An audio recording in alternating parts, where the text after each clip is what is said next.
Perkenalkan, kami mahasiswa Prodi Manajemen dari Universitas Pamulang. Kami dari kelompok 17. Perkenalkan, nama saya Robi Anggara dan rekan Saya Nuryati. Kami di sini ingin mempresentasikan tugas kelompok teori ekonomi makro dengan judul Perkembangan Ekonomi Global. dengan dosen pengampu kami, Bapak Jamaluddin SEI MEC Dev. Selamat menyaksikan. Yang pertama, di sini saya akan menjelaskan tentang pengertian perkembangan ekonomi global. Adapun pengertian perkembangan ekonomi sendiri adalah proses perkembangan berupa kenaikan dalam jangka panjang dari satu negara atau perusahaan untuk menyediakan banyak barang yang mendukung perkembangan ekonomi yang disesuaikan dengan tingkat kebutuhan.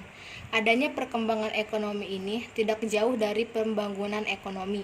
Pembangunan ekonomi itu merupakan suatu proses kenaikan suatu pendapatan total dan pendapatan per kapita dengan memperhitungkan adanya pertambahan penduduk yang disertai dengan adanya perubahan fundamental di dalam struktur ekonomi suatu negara dan pemerataan pendapatan bagi penduduk di suatu negara tersebut.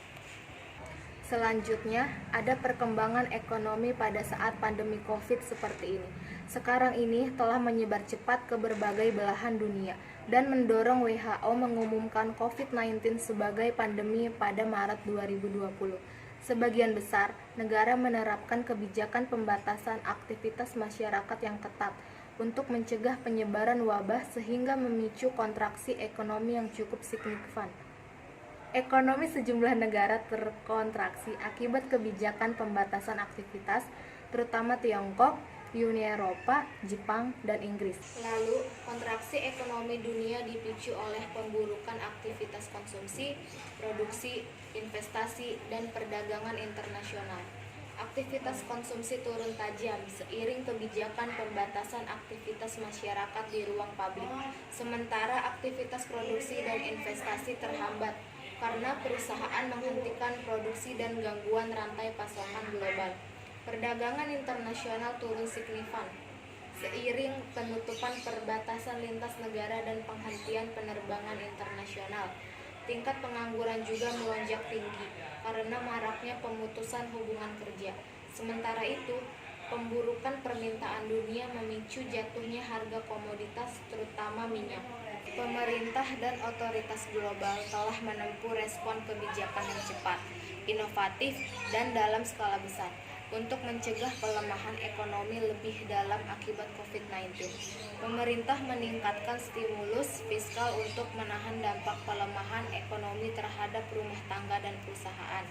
Sementara itu, bank sentral di dunia menerapkan kebijakan konvensional dan non-konvensional untuk menjaga stabilitas sistem keuangan. Sejumlah bank sentral negara maju menurunkan suku bunga kebijakan secara masif dan meningkatkan kebijakan pembelian aset dalam skala besar.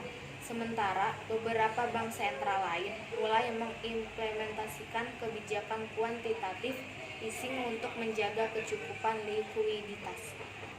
Selanjutnya, kinerja ekonomi global pada saat ini. Yang pertama, wabah COVID-19 berkembang dengan kecepatan eksponensial dan menyebar ke berbagai belahan dunia. Yang kedua, ekonomi global tertekan signifikan akibat kebijakan pembatasan aktivitas masyarakat untuk mencegah penyebaran wabah COVID-19. Yang ketiga, pelemahan aktivitas ekonomi akibat kebijakan pembatasan aktivitas dialami oleh sejumlah negara utama, terutama Tiongkok. Keempat, pelemahan ekonomi juga dialami oleh Amerika Serikat dan India, meski ekonomi kedua negara tersebut masih tumbuh positif.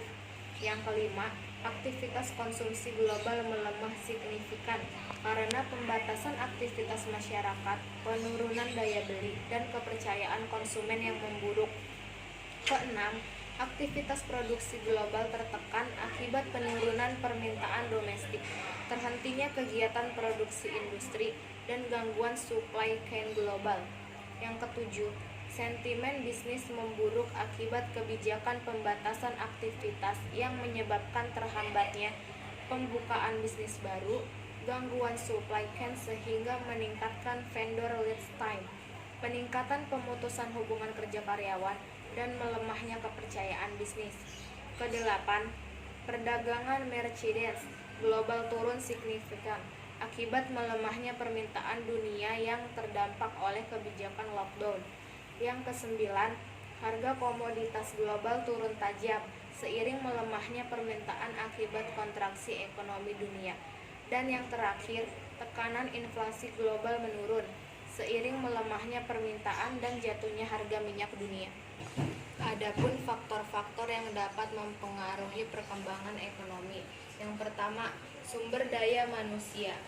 Hal pertama yang dipengaruhi dari proses pertumbuhan ekonomi ke arah perkembangan ekonomi adalah dipengaruhi oleh faktor sumber daya manusia. Faktor sumber daya manusia ini memiliki pengaruh yang penting, terutama dalam hal proses perkembangan ekonomi. Di dalam proses perkembangan ekonomi ini, entah cepat atau lambat bergantung dari sumber daya manusia yang menjadi subjek dalam pembangunan dan kompetensi yang dimiliki memadai untuk proses perkembangan ekonomi sendiri. Yang kedua yaitu sumber daya alam. Selain SDM, SDA atau sumber daya alam juga menjadi faktor yang penting dalam mempengaruhi pertumbuhan ekonomi.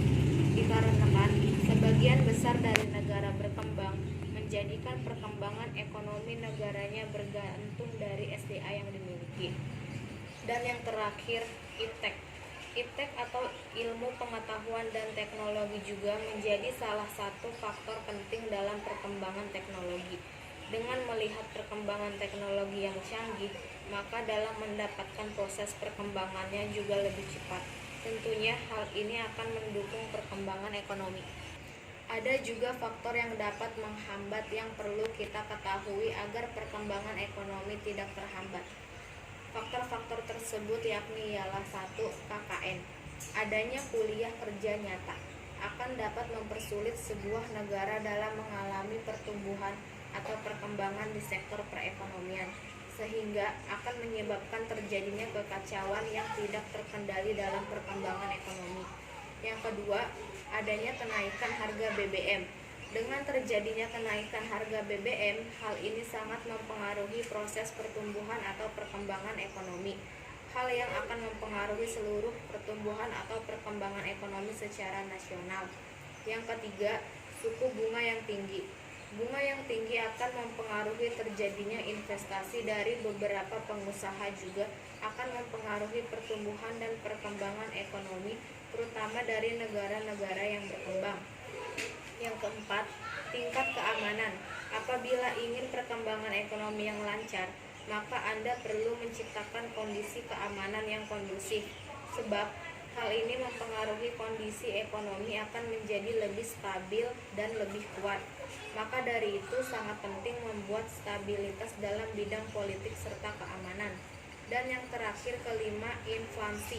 Inflasi juga memiliki dampak akan terjadinya penurunan indeks kepercayaan dari konsumen, karena masyarakat sendiri akan mengurangi melakukan proses berbelanja, karena masyarakat akan lebih menjadi berhati-hati terhadap barang dan takut terjadinya resiko kenaikan harga. Presentasi dari kelompok kami, kurang lebihnya mohon maaf. Wassalamualaikum warahmatullahi wabarakatuh.